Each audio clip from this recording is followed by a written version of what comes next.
کرنے والا ہو، جو دوسرے کی ماں بہن اور بیٹی کو تاڑنے والا ہو، ان سے غلط خواہشات کا ارادہ رکھنے والا اور غلط کام اور زنا کرنے والا ہو، میں رب کائنات ایسے بدبخت سے اپنی نظر رحمت کو پھیر لیتا ہوں، میں اپنی رحمت کے دروازے اس کے اوپر بند کر دیتا ہوں، میری رحمت اسے کبھی نصیب نہیں ہوتی، میرا کرم اسے کبھی نصیب نہیں ہوتا۔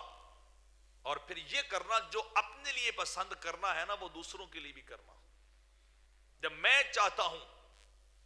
میں پسند کرتا ہوں کہ میری عزت پہ حملہ نہ ہو، تو مجھے چاہیے کہ میں دوسرے کی عزت کا بھی اسی طرح احساس کروں۔ جب مجھے اپنی ماں کی عزت بڑی پیاری لگتی ہے، مجھے اپنی بہن کی عزت بڑی پیاری لگتی ہے، مجھے اپنی بیٹی کی عزت بڑی پیاری ہے، اپنی اہلیہ کی عزت مجھے بڑی پیاری ہے، تو پھر ہمیں بھی دوسروں کے بارے میں احساس کرنا چاہیے، حب للناس ما تحب لنفسک، دوسروں کے لیے بھی وہی کچھ پسند کر جو اپنے لیے پسند کرتا ہے، دوسروں کے لیے بھی وہی چیز چاہ جو اپنے لیے چاہتا ہے، دوسروں کو بھی اپنے جیسا ہی سمجھ، اپنی ذات کے اوپر دوسروں کو بھی گمان کر، تو دوسروں کی عزتوں پہ حملہ نہ کر، اپنے دامن کو بچا، اپنے آپ کو گناہوں سے بچا کے رکھ۔ اور نامی بات فرمائی رب کائنات نے کہ میرے نام کے سوا کوئی جانور ذبح نہ کرنا، جو بھی میرے نام کے سوا ذبح کرتا ہے میں ایسی قربانی اور جانور کو قبول نہیں کرتا، میں قبول اسی قربانی اور اسی جانور کو کرتا ہوں جس کے گلے پہ چھری چلاتے ہوئے میں خدا کا نام لیا جائے،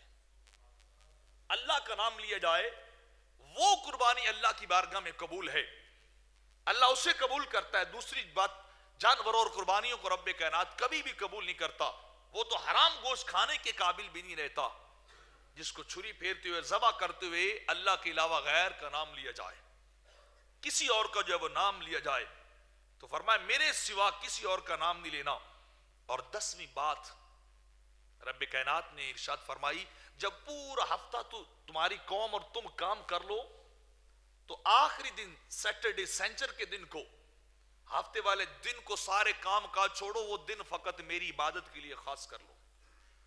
کیونکہ یہودی تھے، موسیٰ علیہ السلام کی امت میں ہفتے کا دن تھا